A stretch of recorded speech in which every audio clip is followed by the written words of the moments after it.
U.S. President Donald Trump's crackdown on undocumented migrants is continuing to cause fear in communities across the country. The president has previously said that he has no choice and that deporting those who are in the country legally is common sense. But there is an economic consequence to these deportations. Many small businesses are owned by undocumented migrants or rely on them as workers. And nowhere is that more true than New York, home to an estimated 500,000 undocumented immigrants, from where our correspondent, Michelle Fleury, sent in this report. This is the part that makes it nice and toasty. Sarah E. Marquez came to the US aged 6 years old. She runs this 11-year-old restaurant in Staten Island with her father.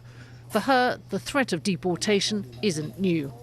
I still feel like I'm being persecuted, like I'm being hunted down.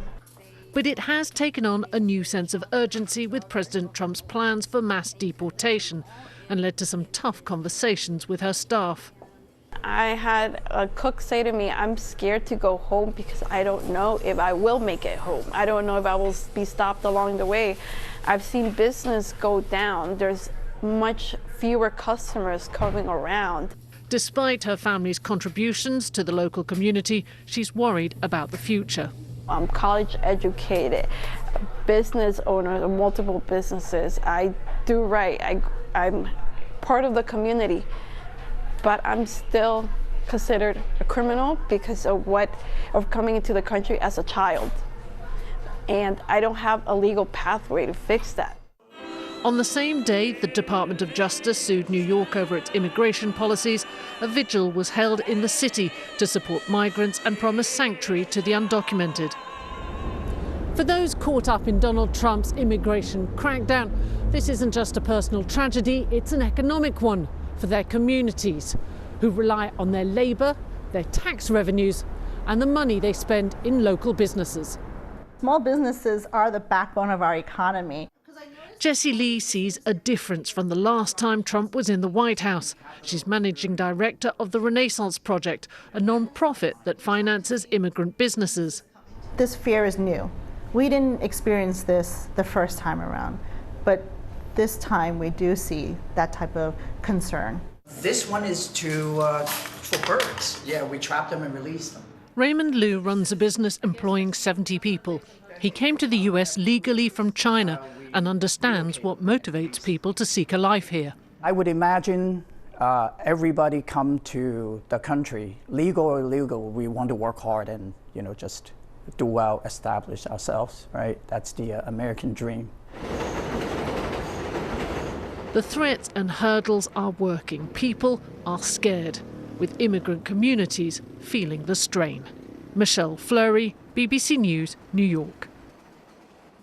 So, what challenges are the over 500,000 black undocumented migrants going through in the United States at the moment? Well, earlier I spoke to Sylvie Bello, the founder of the Cameroon American Council. I began by asking her to explain what immigration actions the Trump administration had taken so far. Pretty much just revived some of his old first-term policies, things like remain in Mexico, which basically means that if you're at the border, predominantly the southern border, you just sit there and wait for asylum. And if you're granted asylum, then you come into the United States. So that he just revived. Things like the African ban, or as others have called it, the Muslim ban. We at the Cameroon American Council, we call it the African ban because many of the countries on that ban, Somalia, Libya, are African countries, right? And with the Muslim ban / African ban, pretty much he's saying that people from predominantly Muslim countries will have just a harder time getting through. So those are some of the policies that he just revived from Trump 1. President Biden, for instance, refused to extend TPS for South Sudan and Cameroon.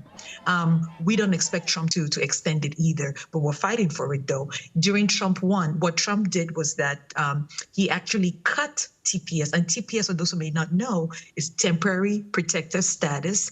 It's for undocumented people who are in the U.S. So even with Trump 1, he cut TPS for Ebola-affected countries, Guinea, Liberia, Sierra Leone. Some of the new things, though, that he's introduced is the birthright citizenship, where he's claiming that he can basically, decide that if you're born in the U.S. to parents who are undocumented, you're not a U.S. citizen. What have they done, in terms of uncertainty for, small business owners, for example, who have hired or are undocumented migrants themselves? How has it affected, how they're doing business in the communities that you interact with? It has really caused a lot of folks' businesses to shut down.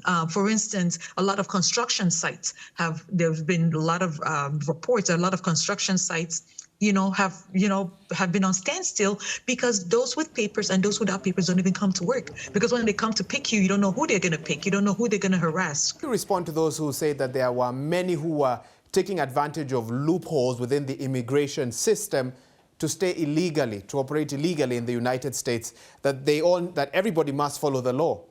I agree. Everybody must follow the law when the law is applied evenly. So there will be loopholes. Why? Because when you don't apply the law, when there's anti-blackness, when you don't, for instance, there are policies like humanitarian parole. Do you know that Ukraine, within a month of the war in Ukraine was able to get an immigration relief called humanitarian parole. Cameroon has had not one, not two, but 5 armed conflicts. And for the past 10 years, we've been asking for humanitarian parole, right? Take, for instance, right now, when Trump came in, he took out TPS for Venezuela, did not take out TPS for Ukraine. It just goes to show that we have policies that are just not applied evenly. And when there's that kind of unequalness, it would create loopholes for people to survive.